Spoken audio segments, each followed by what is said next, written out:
Halo Sobat Mendadak Dari. Kami dari kelompok 5, Biostatistika Deskriptif dan Inferensial, kelas 3D, Kesehatan Masyarakat, Program Sarjana, UPN Veteran Jakarta. Perkenalkan, nama saya Syifa Faradila Putri dengan NIM 19107130082. Saya Nandita Fitri Saraswati dengan NIM 19107130077. Saya Amelia Nindya Putri dengan NIM 19107130088. Video ini telah diizinkan tayang di YouTube channel Mendadak Daring. Materi yang akan dibahas oleh kelompok 5 mengenai uji hipotesis. Halo Sobat Mendadak Daring, perkenalkan nama saya Syifa dari kelompok 5 kelas 3D. Sebelum kita masuk ke pembahasan, Sobat Mendadak Daring sudah tahu belum apa itu hipotesis? Benar banget tuh, hipotesis merupakan suatu pendapat atau kesimpulan yang sifatnya masih sementara, yang secara teoritis dianggap paling mungkin atau paling tinggi tingkat kebenarannya. Kemudian, prinsip uji hipotesis tuh kayak gimana sih? Prinsip uji hipotesis yaitu melakukan perbandingan antara nilai sampel atau data hasil penelitian dengan nilai hipotesis atau nilai populasi yang diajukan. Semakin besar perbedaan antara nilai sampel dengan nilai hipotesis, maka semakin besar peluang hipotesis untuk ditolak loh. Selanjutnya ada karakteristik hipotesis. Hipotesis harus menyatakan hubungan antar variabel. Hipotesis juga harus sesuai dengan fakta. Hipotesis harus sesuai dengan ilmu pengetahuan. Hipotesis harus dapat diuji. Dan hipotesis harus sederhana.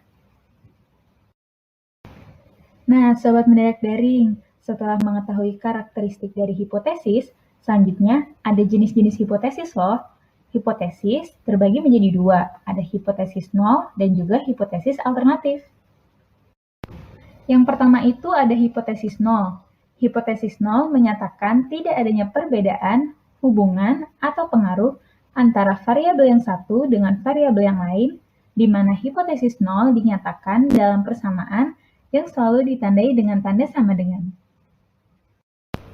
Sedangkan hipotesis alternatif berupa suatu pernyataan yang bertentangan dengan hipotesis nol, di mana hipotesis alternatif menyatakan adanya perbedaan atau hubungan antara variabel yang satu dengan variabel lainnya yang dinyatakan dalam pertidaksamaan yang ditandai dengan tanda lebih dari dan kurang dari. Contohnya yaitu pada kasus farmasi A akan melakukan penelitian terhadap penemuan obat baru bagi penderita influenza. Obat baru tersebut akan lebih baik daripada obat lama apabila lebih dari 75% penderita influenza mengalami kesembuhan. Nah, dari kasus tersebut, kira-kira Sobat Mendadak Daring tahu nggak nih? Gimana ya hipotesisnya? Wah, Sobat Mendadak Daring keren-keren banget ya! Jadi, dari kasus tersebut, hipotesis awalnya ditandai dengan H0.2P sama dengan 0,75, di mana tidak ada perbedaan antara obat baru dan obat lama. Sedangkan hipotesis alternatifnya ditandai dengan H1.2P lebih besar dari 0,75, di mana obat baru lebih baik dibandingkan dengan obat lama. Halo Sobat Mendadak Daring, perkenalkan saya Amel.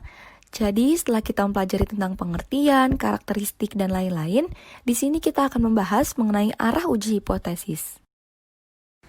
Jadi, arah uji hipotesis ini terbagi menjadi dua. Yang pertama ada uji satu arah atau one tail, yaitu hipotesis alternatif yang menunjukkan tanda lebih besar atau lebih kecil, di mana peneliti menginginkan adanya suatu perubahan seperti terjadinya peningkatan ataupun penurunan. Nah teman-teman, hipotesis satu arah ini juga terbagi menjadi dua lagi loh. Yang pertama ada uji arah kanan, yaitu menunjukkan adanya hubungan positif antara X dan Y yang ditandai dengan tanda lebih besar. Yang kedua, uji arah kiri yang menunjukkan adanya hubungan negatif antara X dan Y yang ditandai dengan tanda lebih kecil. Nah teman-teman, biar kita lebih paham mengenai uji satu arah, aku kasih contohnya ya. Contohnya ada obat baru akan lebih baik daripada obat lama apabila lebih dari 75% pengguna obat baru mengalami kesembuhan. Nah, pada kasus ini obat baru kita anggap sebagai M1 dan obat lama kita anggap sebagai M2. Kita dapat memperoleh kasus tersebut menggunakan uji arah kanan yaitu H0 mengatakan M1 lebih kecil sama dengan M2, dan H1 mengatakan M1 lebih besar daripada M2. Artinya, obat baru lebih baik daripada obat lama. Jika kita menggunakan uji arah kiri, maka H0 mengatakan M1 lebih besar sama dengan M2, dan H1 mengatakan M1 lebih kecil daripada M2, sehingga dapat kita peroleh kesimpulan bahwa obat baru tidak lebih baik daripada obat lama. Selanjutnya ada uji dua arah atau two-tail, yaitu hipotesis alternatif yang menunjukkan tanda, di mana peneliti menginginkan adanya suatu perbedaan. Jadi H0 ditandai dengan sama dengan, dan H1 ditandai dengan tidak sama dengan. Nah, biar kita lebih paham mengenai uji dua arah, aku kasih contoh lagi ya. Jadi contohnya ini terdapat perbedaan antara obat baru dan obat lama. Dari kasus tersebut dapat kita peroleh A. H0 mengatakan M1 sama dengan M2, yang menunjukkan adanya perbedaan antara obat baru dan obat lama. Sedangkan H1 mengatakan M1 tidak sama dengan M2, yang menunjukkan tidak ada perbedaan antara obat baru dan obat lama. Nah, setelah kita mempelajari mengenai arah uji hipotesis, sekarang kita masuk nih ke materi selanjutnya, yaitu cara melakukan hipotesis. Nah, di dalam menentukan permintaan dan penolakan hipotesis, maka hipotesis alternatif diubah menjadi hipotesis nol. Misalnya dengan asumsi bahwa populasi tergambar dalam kurva normal. Maka, jika kita menentukan taraf kepercayaan 95% dengan pengetesan 2 ekor, maka akan terdapat 2 daerah kritik, yaitu di ekor kanan dan di ekor kiri kurva, masing-masing dengan besar 2,5%. Dapat dilihat pada kurva normal di atas terdapat daerah kritik 2,5%. Daerah kritik merupakan daerah penolakan hipotesis atau hipotesis nihil dan disebut sebagai daerah signifikansi. Sebaliknya, daerah yang terletak di antara dua daerah kritis yang diarsir atau yang berada di tengah dinamakan daerah penerimaan hipotesis atau daerah non-signifikasi. Nah, cara menguji hipotesis menggunakan daerah kurva normal dan dari perhitungan z-score. Jadi dengan rumus z sama dengan x dikurangi rata-rata dibagi standar deviasi. Apabila harga z-score terletak di daerah penerimaan H0, maka H1 yang dirumuskan tidak diterima. Kita masuk ke materi yang selanjutnya, yaitu mengenai langkah-langkah pengujian hipotesis. Langkah yang pertama yaitu menentukan formulasi hipotesis. Formulasi hipotesis ini dibagi menjadi dua.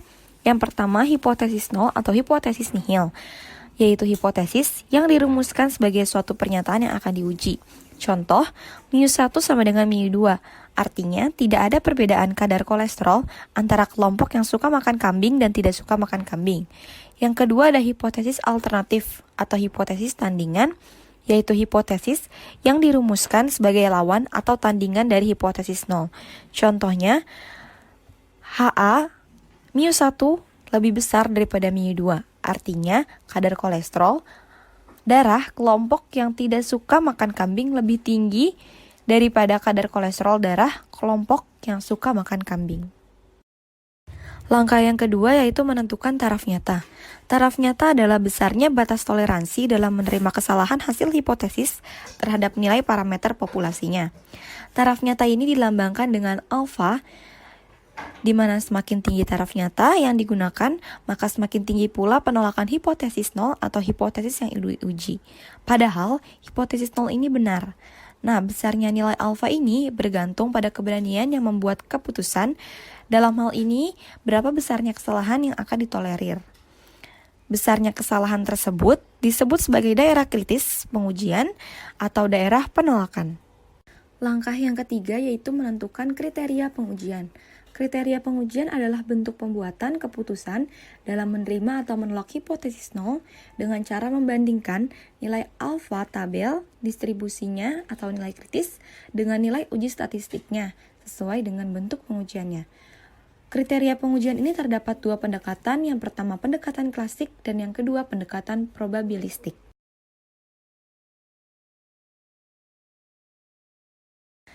Yang akan kita bahas lebih dulu yaitu mengenai pendekatan klasik. Pendekatan klasik ini digunakan untuk memutuskan apakah H0 ditolak atau gagal ditolak. Dapat dilakukan dengan cara membandingkan nilai perhitungan uji statistik dengan nilai pada tabel. Nilai tabel yang dibandingkan sesuai dengan distribusi uji yang dilakukan.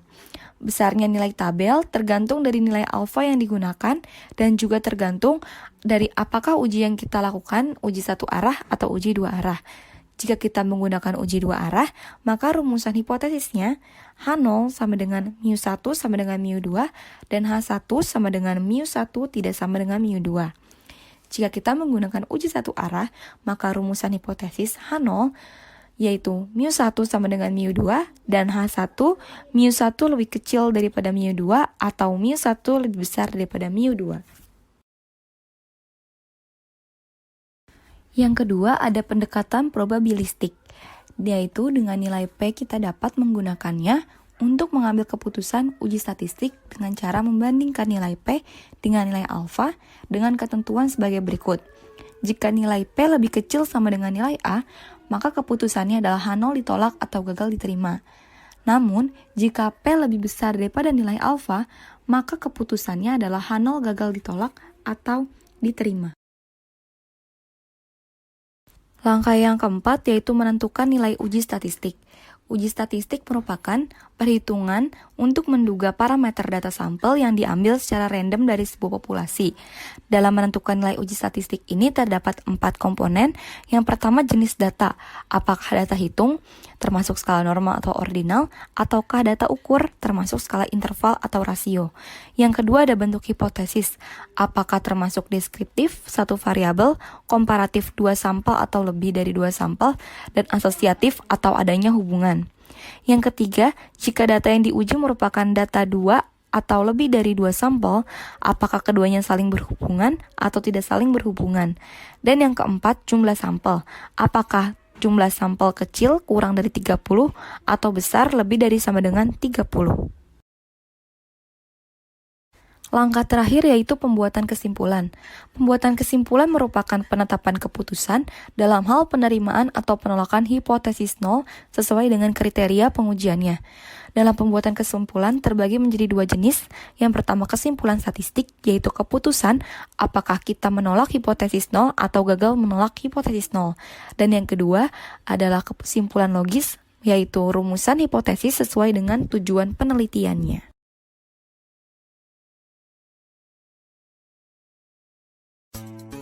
Halo Sobat Mendadak Daring, setelah mempelajari mengenai arah atau bentuk hipotesis, di sini saya Nandita akan membahas mengenai kesalahan pengambilan keputusan loh. Yuk simak terus. Sobat Mendadak Daring, ada yang tahu nggak sih kenapa di saat mengambil keputusan pada suatu penelitian pasti ada risiko mengalami kesalahan? Ya, betul banget. Jadi, pada dasarnya, hipotesis yang telah didapatkan saat perhitungan statistik itu harus dibuat keputusannya. Namun, karena dalam perhitungan statistik pada penelitian hanya diambil dari sebagian anggota populasi atau dari sebuah sampel, maka bisa jadi kesimpulannya berbeda dari yang sesungguhnya. Oleh karena itu, di dalam membuat keputusan, selalu ada risiko kesalahan dalam pengambilan keputusan. Nah, ada 2 jenis kesalahan pengambilan keputusan yang mungkin terjadi loh, yaitu kesalahan tipe 1 dan kesalahan tipe 2. Kesalahan tipe 1 atau error type 1 adalah kesalahan yang terjadi jika kita menolak H0, padahal H0 itu benar. Artinya, menyimpulkan adanya perbedaan, padahal sesungguhnya tidak ada perbedaan. Jadi, H0 itu benar, tapi berdasarkan pengamatan, sampel cenderung untuk menolak kebenaran H0.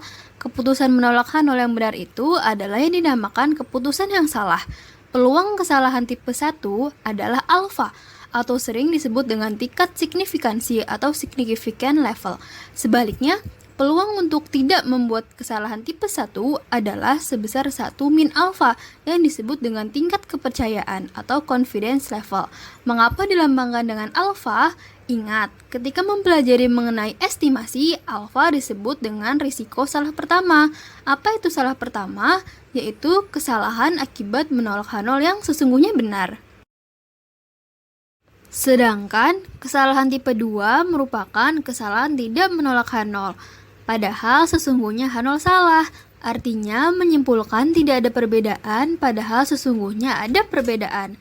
Peluang untuk membuat kesalahan tipe 2 ini adalah sebesar beta. Peluang untuk tidak membuat kesalahan tipe kedua adalah sebesar 1 min beta dan dikenal sebagai tingkat kekuatan uji atau power of the test. Sebetulnya H0 itu salah, namun berdasarkan pengamatan, sampel menunjukkan kecenderungan untuk menerima H0. Akhirnya diputuskan bahwa H0 itu benar atau dianggap sebagai suatu kebenaran. Keputusan menerima H0 yang salah ini adalah tindakan yang salah atau error tipe. Untuk mempermudah memahami antara kesalahan tipe 1 dan tipe 2, kita bisa lihat hubungan antara keduanya seperti tabel berikut ini. Tabel tersebut menunjukkan kesalahan tipe 1 terjadi ketika keputusan menyatakan bahwa H0 adalah salah. Padahal dalam kondisi yang aktual, H0 tersebut benar. Demikian juga sebaliknya, kesalahan pada tipe 2 terjadi ketika keputusan menyatakan bahwa H0 itu benar. Padahal dalam kondisi yang aktual, H0 tersebut adalah salah. Untuk mendapatkan keputusan yang baik, maka kedua kekeliruan tersebut harus diusahakan memiliki nilai sekecil mungkin. Tetapi ini akan sulit dicapai, mengingat apabila kita meminimalkan salah satu kesalahan, maka kesalahan yang lain akan kian membesar. Arti kata lain, apabila kita meminimalkan kesalahan tipe 1, maka kesalahan tipe 2 akan membesar. Nah, Sobat Mendadak Daring ada yang tahu nggak bagaimana solusinya supaya risiko kesalahan keduanya dapat diperkecil? Caranya adalah dengan memperbesar ukuran atau jumlah sampel, bisa dilambangkan dengan N. Namun, nyatanya pada umumnya hal ini jarang bisa dilaksanakan karena ada kendala, entah itu tenaga, waktu, dana, dan lain-lain. Lalu, adakah cara lain untuk mengantisipasi kemungkinan kesalahan tipe 1 dan tipe 2 ini?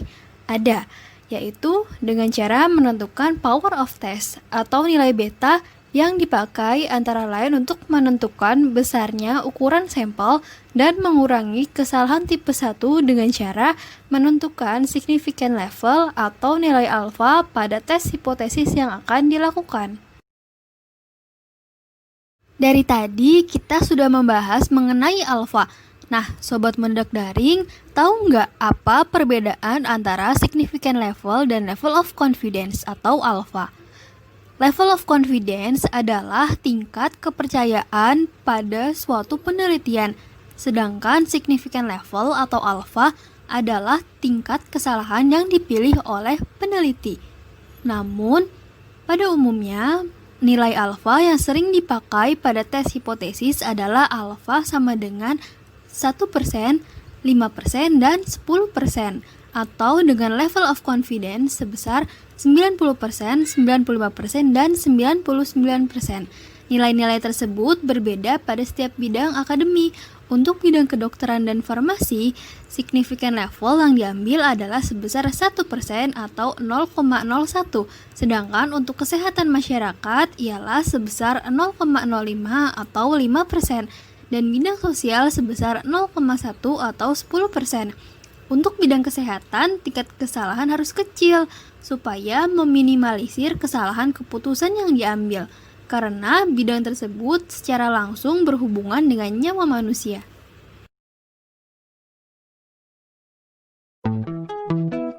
Wah, nggak terasa ya, ternyata kita sudah sampai materi terakhir nih Sobat Mendadak Daring, yaitu error tipe 1, error tipe 2, dan p-value.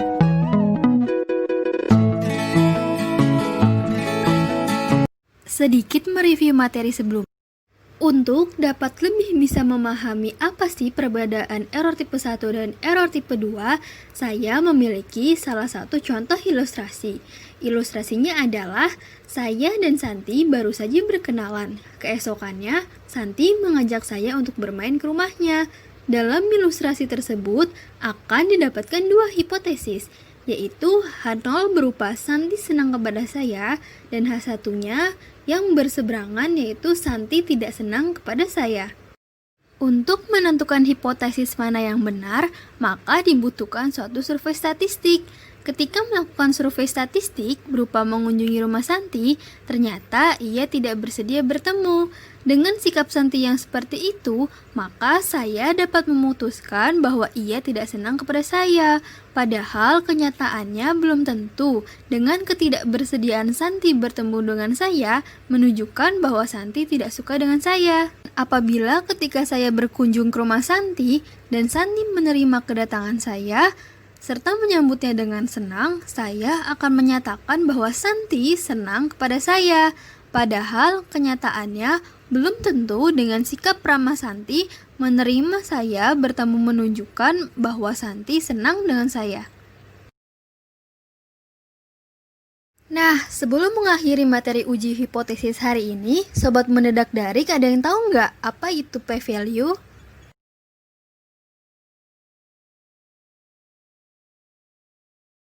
Jadi, p-value adalah nilai yang menunjukkan besarnya peluang salah menolak H0 dari data penelitian. Besarnya peluang bahwa hasil dari suatu penelitian karena faktor kebetulan apabila H0 benar. Jika nilai P kecil, artinya ada perbedaan pada hasil penelitian yang menunjukkan pula adanya perbedaan populasi. Dengan kata lain, perbedaan yang ada pada penelitian terjadi bukan karena faktor kebetulan. Sobat Mendadak Daring masih semangat kan dengerin materinya? Jadi di sini kita memiliki contoh soal mengenai p-value. Jadi contoh soalnya adalah apakah rata-rata sereal lebih dari 368 gram dan sampel diambil secara random sebanyak 25 kotak sereal. Lalu dari sampel tersebut rata-rata sebesar 372,5 dan diketahui juga bahwa S sama dengan 15 gram. Lakukanlah tes pada alfa sama dengan 0,05. Jadi tahap yang pertama adalah kita harus mengidentifikasi apa saja nih yang diketahui. Pada soal diketahui bahwa rata-rata sereal lebih dari 368 gram. Nah, berarti H1-nya sama dengan mu lebih dari 368. Yang dimana ketika H1 bertanda lebih dari, maka H0 memiliki tanda lawannya. Dan jangan lupa untuk diberi sama dengan, berarti H0 sama dengan mu kurang dari sama dengan 368 gram. Lalu diketahui juga alfanya sebesar 0,05, n-nya sebesar 25, x bar sebesar 372,5, dan mu sebesar 368. Setelah mengidentifikasi apa saja yang diketahui dari soal, maka diketahui bahwa H0 sama dengan mu kurang dari sama dengan 368 dan H1 sama dengan mu lebih dari 368. Seperti yang sudah dibahas sebelumnya, bahwa ada uji hipotesis arah kanan dan arah kiri.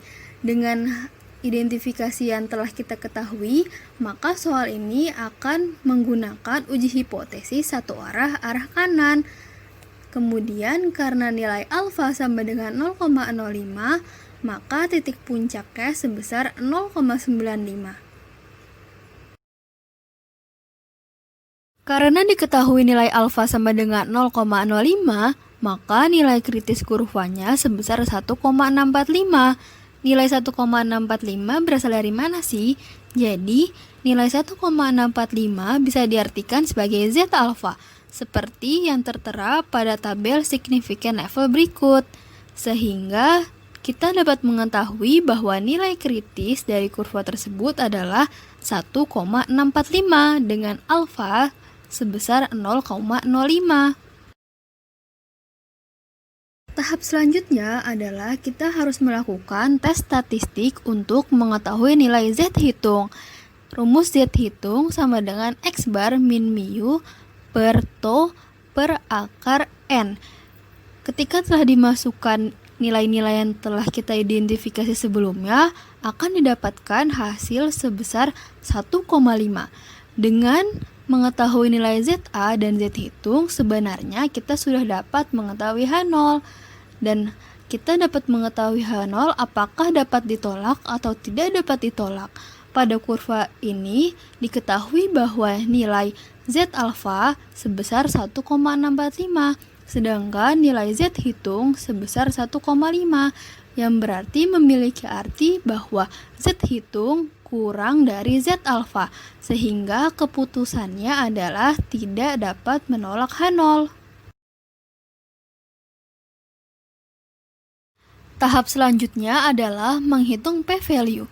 Setelah menghitung nilai Z sama dengan 1,5, kita cari nilai 1,5 di tabel Z-score. Angka tersebut memiliki nilai 0,4332, sedangkan wilayah setengah kurva bernilai 0,5, yang dimana untuk satu kurvanya sendiri adalah bernilai 1. Maka untuk menentukan p-value sama dengan 0,5 atau setengah kurva dikurang dengan 0,4332, sehingga p-value akan diketahui senilai 0,0668. Maka kita telah mengetahui nilai p-value dan alfa. Setelah mengetahui nilainya, maka kita sudah bisa mengetahui apakah H0 harus ditolak atau tidak ditolak. Syarat untuk menolak H0 adalah p-value kurang dari alfa.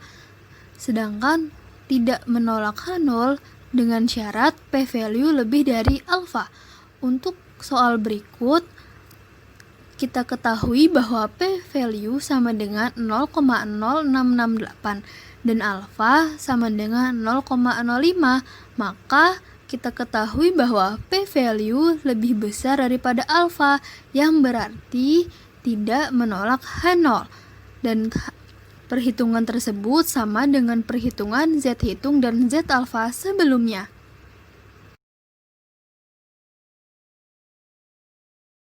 Nah, untuk contoh soal yang kedua ada yaitu suatu perusahaan sabun mandi mengklaim sekitar 4% mahasiswa memakai produk tersebut.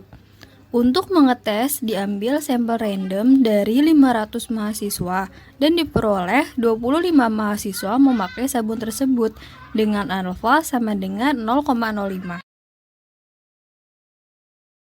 Jadi apa sih bedanya antara soal nomor 1 dan juga soal nomor 2? Untuk soal nomor 1 itu bukan untuk proporsi, sedangkan soal nomor 2 untuk proporsi, yang dimana perbedaan antara keduanya adalah apabila soal yang pertama n-nya itu kurang dari 30, sedangkan untuk soal yang kedua adalah n-nya lebih dari 30, yaitu sebesar 500. Kemudian perbedaannya juga pada soal yang pertama itu diketahui bahwa jumlah rata-ratanya lebih dari atau kurang dari sekian. Sedangkan untuk contoh soal yang kedua, suatu perusahaan tersebut sudah mengklaim bahwa nilainya yaitu sebesar 4%, yang dimana mahasiswa memakai produk tersebut. Jadi dapat diketahui dari soal kedua adalah H0 sebesar P sama dengan 0,04 dan P tidak sama dengan 0,4, yang dimana dari pola tersebut diketahui bahwa kita akan menghitung menggunakan uji hipotesis dua arah atau two tails. Sedangkan diketahui selanjutnya adalah alfa dengan nilai 0,05 dan n 500.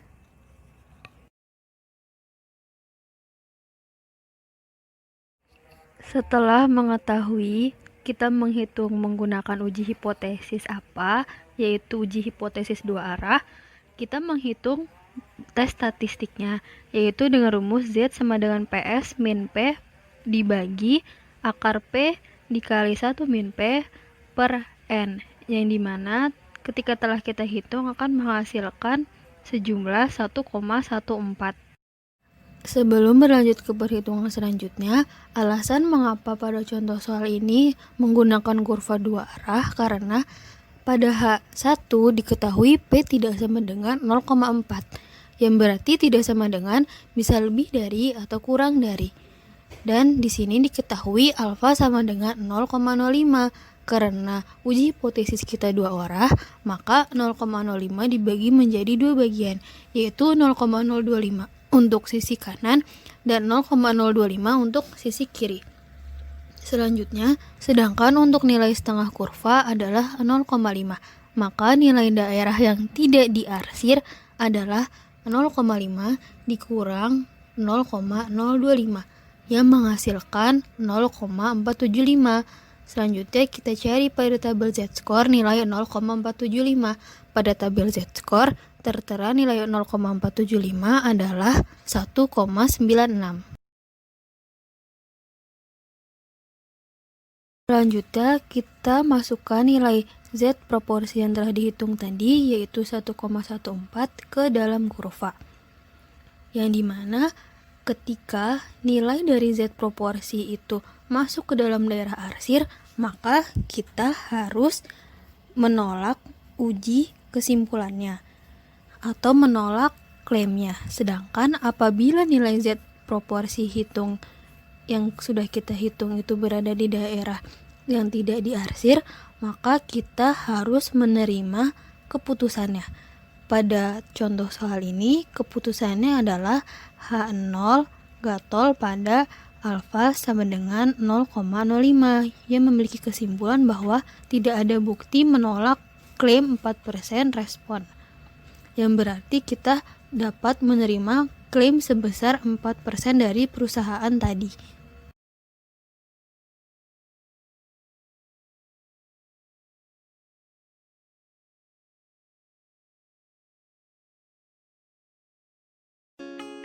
Wah, tidak terasa ya, bab uji hipotesis ini telah kita bahas secara tuntas. Untuk sobat setia mendadak daring, kami ucapkan terima kasih sebesar-besarnya karena telah menjadi penonton setia. Dan jangan lupa untuk like, komen, dan subscribe channel Mendadak Daring dan nyalakan loncengnya untuk mendapatkan notifikasi video-video terbaru. Apabila video ini dirasa bermanfaat, silahkan share. Terima kasih Sobat Mendadak Daring, sampai jumpa di video selanjutnya.